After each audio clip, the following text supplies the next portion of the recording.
expensive products that we own today. However, there is a cheaper way of getting a new computer than buying it in the store. The cheapest way to get a new computer is pretty much to build it yourself. It's a lot easier than it seems. So first, we'll go over some of the components that go into a computer, and then we will move on to some of the benefits of building your own computer. We don't have the time to actually go over how to build it, but you can always find ways on the internet with great steps on how to do it. Computer specialist Mark Hiernan, in a 2012 About.com article titled Building versus Buying a PC, tells us all computers on the market are comprised of components that create a functional computing system.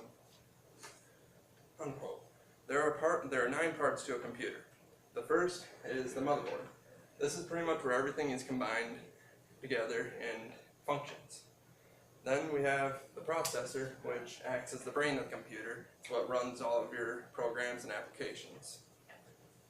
Next, we have the graphics card, which pretty much just displays the picture on the screen, but it's used more for if you have like games or something that require a lot of graphics power, but anymore they just come combined with the processor. Next we have the hard drive, which just stores all of your programs and applications and documents from like Microsoft Office.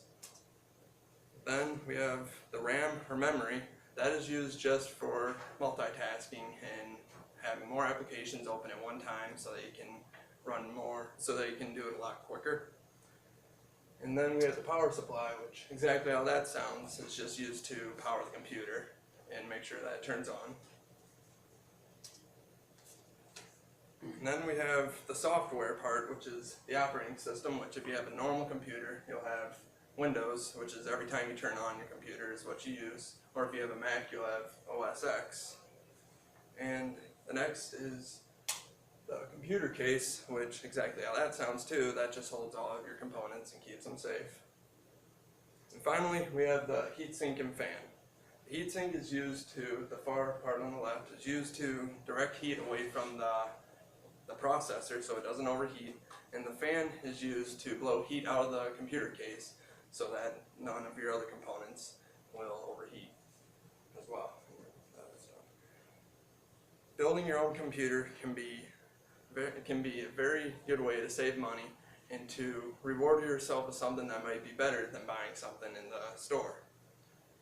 There are many benefits to building your own computer. In a 2014 LogicalIncrements.com article by John Peakman titled 12 Reasons to Build Your Own Computer states, bang for your buck is another way of saying performance for the price.